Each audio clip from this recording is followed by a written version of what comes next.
कौन है, क्या शुभ नाम हो सर आपका? अमरिंदर सिंह। अमरिंदर सिंह, कहाँ के रहने वाले हैं? मैं पंजाब से हूँ वैसे, लेकिन मुझे दिल्ली का इतना पता नहीं कि कैसे काम किया सरकार ने। लेकिन जब इन्होंने यहाँ पर वहाँ पर वोट्स लेनी थी तो हमें इन्होंने प्रेजेंट किया कि दिल्ली मॉडल ऐसा है, हमने दिल्ली में ये कर दिया है, मोहल्ला क्लिनिक वगैरह वगैरह बहुत कुछ, कि महिलाओं को 1000 रुपया देंगे, 1500 देंगे वगैरह वगैरह। सरकार आगे इनको 117 में से 92 सीट्स दे दी, ह्यूज मेजोरिटी, पर इन्होंने काम बिल्कुल नहीं। मोहल्ला क्लिनिक हमारे ना पहले वहाँ सेवा केंद्र नाम से कोई चीज़ें होती थी, इन्होंने उनको क्या कलर किया, उनको मोहल्ला क्लिनिक बना दिया। कोई डॉक्टर नहीं, कोई कुछ नहीं। वही दिल्ली मॉडल, अब दिल्ली में वोट्स लेनी है, वही पंजाब मॉडल मुझे लगता है यहाँ प्रेजेंट कर देंगे कि हमने पंजाब में ये काम किया है, वो काम किया है। पंजाब में बिल्कुल काम नहीं। दिल्ली में जो ये बिजली पानी भी मुफ्त में मिल रही है, वो पंजाब में भी मिल रही है। पंजाब में मिल रही है, लेकिन ऐसा है कि 300 यूनिट तक फ्री है। उसके पर जो वहाँ पर लोन हो गया है सरकार के ऊपर, वो बैंकरप्सी की तरफ जा रहा है पंजाब। बहुत मतलब कि बहुत ही बुरी हालत है पंजाब की। बहुत बुरी हालत है। इससे पहले इतना बुरा हाल मुझे नहीं लगता है, मैंने अपने वर्ष के बाद पंजाब का देखा हो किसी सरकार के बीच में। मतलब कि इससे पहले कांग्रेस थी, अकाली दल हमारी रीजनल पार्टी है। अच्छा, आप क्या चाहते हैं कि दिल्ली की जनता को दोबारा से मौका देना चाहिए केजरीवाल जी को? बिल्कुल भी नहीं, बिल्कुल भी नहीं। BJP is best for them. मैं तो पंजाब में कह रहा हूँ, बीजेपी पंजाब में तो वैसे ही बीजेपी एंटी है, पर मैं कह रहा हूँ पंजाब में बीजेपी है, यहाँ भी बीजेपी आ नहीं सकती पंजाब में, कभी भी नहीं आ सकती पंजाब में। लेकिन कई लोग अच्छे भी मतलब भी हैं जो कहते हैं भी आनी चाहिए, लेकिन विकास को समर्थन अगर डेवलपमेंट होना है तो बीजेपी जरूरी है, नहीं तो लेकिन ये पॉसिबल कभी नहीं होगा पंजाब में, बीजेपी कभी नहीं आएगा। पंजाब में कह रहे हैं कि बीजेपी एक हिंदू रीजनल पार्टी है और पंजाब है सिख कम्युनिटी ज़्यादा है, इसके लिए पंजाब में आना, अगर अकाली दल के साथ अलायंस कर ले फिर यहाँ पर तो फिर बीजेपी आ रही है, यहाँ तो बीजेपी आ रही है। लेकिन सर अगर दिल्ली की जैसे मैं बात करूँ तो केजरीवाल जी हमेशा से ऐसे बोलते हैं कि मैंने दिल्ली का स्वास्थ्य बहुत अच्छा कर दिया, शिक्षा मॉडल बहुत अच्छा कर दिया दिल्ली का। एक स्कूल है, वो उसी को हमेशा इन्होंने प्रमोट करना है, बाकी स्कूल का देखने। मैंने तो ये सुना है कि मतलब कि बाकी स्कूल में तो एंट्रेंस करने ही नहीं देते हैं, कि जाने ही नहीं देते हैं। एक स्कूल है इनके पास, वही हमारे वहाँ पर स्कूल थे सरकारी स्कूल, इन्होंने क्या किया, उनके बाहर सिर्फ वो लगा दिया कि पेंटिंग करके बाहर लगा दिया स्कूल ऑफ फेमिनिस्ट, अंदर कुछ नहीं, सिर्फ उनको ड्रेसेस आती हैं और कुछ नहीं है। बाकी जैसे पहला चल रहा था वैसा ही स्कूल है, कोई काम नहीं है पंजाब। साफ सफाई कैसी है दिल्ली में और आपके पंजाब में कैसा ध्यान रखा जा रहा है? जैसे दिल्ली में कैसी देखी आपने? साफ सफाई नहीं है दिल्ली में। मैं तो अभी दूसरा दिन ही है मेरा, मतलब कि ठीक ठाक है, पर पंजाब में बिल्कुल साफ सफाई नहीं है। दिल्ली में भी इतना पहले प्रॉमिस तो वो यही करते हैं ना कि मैं स्वस्थ कर दूंगा, लंदन पेरिस बना दूंगा, स्वच्छ कर दूंगा। हमारा तो एक और बात है, पंजाब में जिस कॉन्स्टिट्यूंसी से हम हैं, हमारा तो स्पीकर भी वहीं से है, फिर भी हमारी कॉन्स्टिट्यूंसी का कोई काम नहीं हो रहा है, कोई काम नहीं हो रहा है। ऐसा वो क्यों कर रहे हैं? और दोबारा मतलब ऐसा है कि पहले इनको था कि इन्होंने, मैं सही बताऊँ, अपने मतलब कि फ्लैट्स बोलना नहीं चाहिए, पर इन्होंने अपने घर भर लिए, कि इनको था कि एक बार आ गए इसके बाद पता नहीं आना है नहीं आना है, अपना बस इन्होंने चमका लिया अपना स्वार्थ। शीश महल घोटाला का भी आरोप है इनके ऊपर, कितने करोड़ों का घर बना। वो तो सबको पता है, मुझे बताने की जरूरत ही नहीं, वो तो सबको पता है शीश महल वाली बात। तो एक बात और अभी ना कि अभी हमारे लुधियाने में ना जो एक नाला है, उसको वैसे तो नहर है, उसमें ना मतलब भी सारा जो फैक्ट्री का गंदा पानी वगैरह है ना, वो सभी उसी में जाता है, और वो ना मतलब प्रोन डिसीज़ एरिया बन चुका है बिल्कुल, ठीक, बिल्कुल यस। और अभी उसके रिगार्डिंग प्रोटेस्ट चल रहा था, ठीक है, लेकिन इन्होंने प्रोटेस्ट होने नहीं दिया, उसका कुछ नहीं कर रही है, ठीक है, और लोग वहीं ये डिसीज़ से मतलब भी क्योर नहीं हो पा रहे और डिसीज़ बढ़ती जा रही हैं। और सबसे पहला इन्होंने वादा पता है क्या किया था, कि हम भी ना एक भी रुपया ना फ्लैक्स बोर्ड पर नहीं लगाएंगे, ठीक है, हर 10 मिनट पर, ठीक है। अब मैं कह रहा हूँ भगवंत मान की इतनी बड़ी 12 फुट जितनी मतलब उसकी पिक्चर लगी होती है हर एक 5-5 मिनट के एरिए के अंदर, और ये सबसे बड़ा झूठ तो मैं तो यही हूँ, ये क्या बोल रहे थे कि वही हम पैसा वहाँ लगाएंगे, यहाँ एजुकेशन पर लगाएंगे। अब आप पंजाब में अगर देख लो, वो बोर्ड ही बोर्ड है, बहुत ही बोर्ड है। पंडितों को, पुजारियों को, ग्रंथियों को 18,000 रुपए हर महीना देने का वादा कर रहे हैं केजरीवाल जी, और महिलाओं को 2100 रुपए, फॉर्म भर रहे हैं बाकायदा अपने हाथों से। मतलब सचमुच में देंगे? देखिए, फॉर्म तो इन्होंने वो महिला सम्मान, वो जो महिला वाला चल रहा था ना 2100 का, वो भी इनके लगातार, और खुद ही भी डिपार्टमेंट वाले कहते हैं कि ऐसी कोई योजना नहीं है, ऐसे फ्रॉड में मत आओ। और कहीं सीलमपुर वाली साइड तो कई औरतों के अकाउंट खाली हो गए। तो देखो, जो जैसा मुखिया वैसे नीचे सारे इनके, उन्होंने क्या कर दिया, अभी भी क्या कर रहे हैं, सिर्फ और सिर्फ अब पता लग गया है कि मेरे वापस नहीं आने वाला। आई बात समझ? अब कुर्सी लड़खड़ा रही है, इमाम मौलाना भी इसके अगेंस्ट में खड़े हैं, 17 महीने की सैलरी नहीं मिली कि भाई अगर वो भी नहीं है, अब पंडितों को पकड़ना है, ग्रंथियों को पकड़ना है। मगर क्वेश्चन ये उठता है, आज हर एक पंडित ये पूछ रहा है कि जब संविधान बराबरी का अधिकार देता था, इमाम भी, पादरी भी, पंडित भी और जितने ग्रंथी हैं वो सारे थे दिल्ली में, मगर आपने उस वक्त किसको चुना? सिर्फ और सिर्फ तुष्टीकरण के नाम पर मौलानाओं को, हैं, उनके लिए हज हाउस, उसके लिए 100 करोड़, फिर वक्फ बोर्ड के नाम पर कई प्रॉपर्टियां दे दी। तुष्टीकरण था ना उस वक्त। अब पता है कि हिंदू हित वाले जो है वही पार्टी जो है अब जीतने वाली है, अब रंग बदलना है।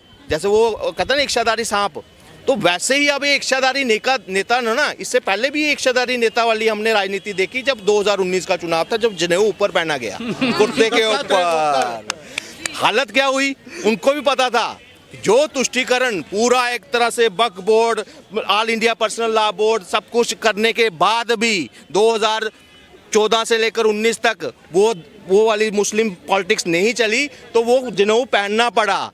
आज वही स्थिति आज केजरीवाल की पड़ी है, मगर जनता नकार चुकी है। जनता सिर्फ ये नहीं कि इसके सिर्फ ये सैलरी के चक्कर में इन्होंने डिलीवर किया ही नहीं। हम पिछले 3 साल से तो मैं देख रहा हूँ पूरी दिल्ली की हालत। इन्होंने एमसीडी किस नाम से ली कि कूड़े के ढेर लग गए बाहर। कहाँ वो दिखाते थे बड़े बड़े पहाड़ कि इतने फुट लग गया फलाना, आज आपके घरों के बाहर लगा दिए इसने।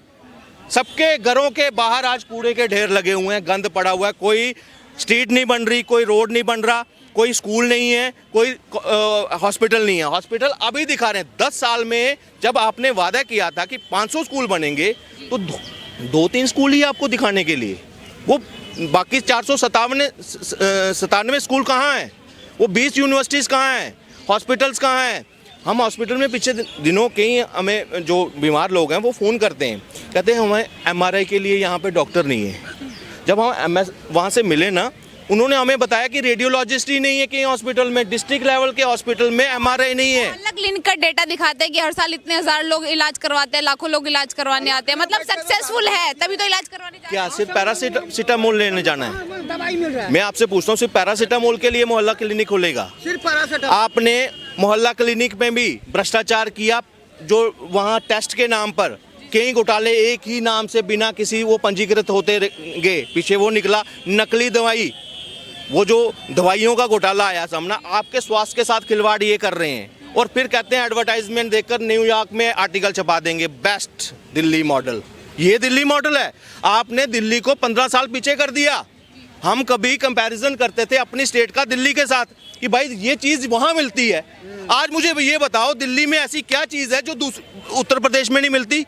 मैं कहता हूँ उत्तर प्रदेश में ऐसी चीज़ें हैं आज के टाइम पर, सिर्फ 10 सालों में, योगी जी के आज 7वां साल चल रहा है ना, 6वां-7वां साल चल रहा है, उन्होंने 20 करोड़ लोगों का जो राज्य है उसको उत्तम प्रदेश बना दिया। मगर जो ऑलरेडी जो कब से कई सदियों से राजधानी रही है हमारे देश की, उसको बर्बाद करने का काम। केजरीवाल जी ने एक बार स्टेटमेंट दिया था कि हमने दिल्ली का स्वास्थ्य इतना अच्छा कर दिया कि यूपी बिहार वाला आदमी 500 की टिकट करा के इलाज करा के चला जाता है, इतना बेस्ट है यहाँ का स्वास्थ्य मॉडल। ये स्वास्थ्य मॉडल है। आप पहले जाओ तो सही, मैं कहता हूँ आप पहले यहाँ स्कूलों में भी जाओ, पहले तो आपको कैमरा अलाउड ही नहीं होगा। हॉस्पिटल में जाओ, जैसे कैमरा अंदर घुसाओगे ना, वैसे सिक्योरिटी गार्ड आ जाए कि क्या करने आए हो। अगर पब्लिक प्रॉपर्टी है दिखाओ तो सही, अगर अच्छा मॉडल है तो। अगर अच्छा मॉडल है तो फिर डर किस चीज़ का? जो टीचर हैं उनको स्पेशली इंस्ट्रक्शन दी जाता है कि बच्चों को फेल नहीं करना। आज 15वें नंबर से नीचे लुढ़क गया दिल्ली का रिजल्ट, जो कभी टॉप 5 में हुआ करता था। टॉप 5 में दिल्ली का रिजल्ट होने के बाद आज वो 15वें नंबर पर है कि ऐसा हमें शिक्षा मॉडल चाहिए। फिर दूसरी सबसे बड़ी बात देखो, मैं कहता हूँ ठीक है, आपका करप्शन भी जस्टिफाई कर लेते हैं, आपने विकास नहीं किया उसको भी जस्टिफिकेशन दे देते हैं, मगर एक के साथ एक दारू कौन से समाज में बिकेगी? वो भी मुख्यमंत्री बेच रहा है एक के साथ एक दारू, उसको जस्टिफाई कोई कर सकता है? कितने घर बर्बाद किए होंगे मैं कहता हूँ इधर सुनो, हाथ जोड़ता हूँ LG को, समय रहते उन्होंने इंक्वायरी डाल दी। उस सेक्रेटरी को, जो एक्साइज सेक्रेटरी था, उसने इंक्वायरी डाल दी। नहीं तो इस दिल्ली में यहाँ पे आपको सीधा कोई नहीं दिखता अभी तक। अगर वो पॉलिसी चल रही होती, वो ठेके के बाहर वो एक के साथ एक पौवा लेकर यहाँ चल रहा होता, वो विकास था, वो IITN का विकास होता। इसीलिए बार बार मतलब हम तो समझ ही गए हैं, मगर जो लोग अभी भी इस भ्रम में हैं, सबसे बड़ा विकास और पता क्या किया इसने 10 सालों में? दिल्ली की जनता के 10 साल उम्र के 10 साल खा गया। आप दिल्ली में रह रहे हो, दिल्ली में आयु कम है पोल्यूशन की वजह से। मैं कहता हूँ कितने स्मॉग टावर नए इन्होंने लगाए 10 सालों में? हम तो पढ़े लिखे हैं ना, पूछ सकते हैं। वो तो चलो बिजली पानी में सब कुछ है। मैं कहता हूँ कितने स्मॉग टावर हैं, कितने वाटर ट्रीटमेंट प्लांट जो यमुना को साफ कर रहे हैं? कुछ नहीं। क्या रिन्यूएबल एनर्जी की इनकी पॉलिसी है? कितने घरों के ऊपर बिजली का इन्होंने सोलर के जरिए कर रहे हैं? बिजली डिपार्टमेंट, DTC, जल बोर्ड सारा घोटाले में उसमें बर्बाद कर दिया। अब कोई आगे आएगा ना, उसको पहले तो 3-4 साल तो पहले उठने में लग जाएंगे, ये कर्जा छुड़वाने में लगेंगे। अगर वो सेंटर से अगर कोई स्पेशल पैकेज मानता है ना, फिर जाकर हमारे डिपार्टमेंट खड़े होंगे, कोई विकास के लिए आपको कोई दिखने शुरू होगा। ये बर्बादी की है। आपसे मैं पर्सनली पूछना चाहती हूँ, अगर ये दिल्ली में फ्री वाला कल्चर खत्म कर दे तो क्या केजरीवाल जी का आना पॉसिबल है दिल्ली में? बिल्कुल। देखो अभी इस वक्त दिल्ली की जनता जो है ना, वो जिस तरह से ना वो कहते हैं ना फ्री का वो समझ चुकी है कि इसने हमें फ्री बस और फ्री बिजली के नाम पर ना हमसे कितना वापस लिया है, ये वो समझ चुकी है। इसीलिए इनके अपने नेता, इनकी अपनी राज्यसभा सांसद इनका ना बेनकाब कर रही है पानी के नाम पर। आप कोई भी ना, केजरीवाल खुद उसके 12-12, 13-13 RO लगे हैं उसके घर पे। अगर वो अच्छा पानी प्रोवाइड कर सकता था तो अपने घर में वो वाला टूटी वाला क्यों नहीं पी रहा है? नहीं, दिखावा करना है। दूसरी जगह नया नल लगवाते हैं, वहाँ गिलास भरते हैं। एक बारी भगवंत मान ने किया था, वो भी पानी पीकर आया। दूसरे ने अपोलो आया था यहाँ इलाज करवाने। ये सिर्फ ढोंगी लोग हैं। अब इनकी जो भी देख रहा है जनता, जो अभी तक अभी मन नहीं बनाया है, इस नज़रिए से भी सोचिए कि आपसे इन्होंने इसके एवज में लिया क्या। दिल्ली को सिर्फ बर्बाद किया, आर्थिक तौर पर भी, एनवायरनमेंट के देखा जाए उसको भी बर्बाद किया। कुछ इन्होंने पॉलिसी नहीं बनाई। करेंगे जी सर, क्या शुभ नाम हुआ? नहीं बोलना चाहेंगे आप? क्या शुभ नाम हुआ? मोहित कुमार, कहाँ के रहने वाले हैं? दिल्ली जी। विधानसभा के चुनाव हैं 2 महीने बाद, केजरीवाल जी वापसी करेंगे या चाहते हैं कि इस बार बदलाव होना चाहिए? बदलाव होना चाहिए इस बार, बिल्कुल बदलाव होना चाहिए। क्या काम ऐसे रह गए जो केजरीवाल जी नहीं कर पाए? उन्होंने तरा दिया है 10 साल में, करा ही क्या? वही तो तरा ही दिया उन्होंने 10 साल में। ये बस ये फ्री थी रेवड़ी वाला लॉलीपॉप दे देते हैं बार बार आते, जनता उसमें खुश हो जाती है। अब जो सर ने अभी बोला था, जो हमसे इन्होंने फ्री में दिया है, लिया क्या है, ये अभी किसी पब्लिक ने सोचा नहीं होगा इस चीज़ के बारे में। उससे डबल हमसे ले लिया उन्होंने। बाकी MCD में कितना विकास है? MCD में तो हर गलियों में दे दो जाते, आप सब में तोड़े थे ढेर लदे पड़े। हाँ।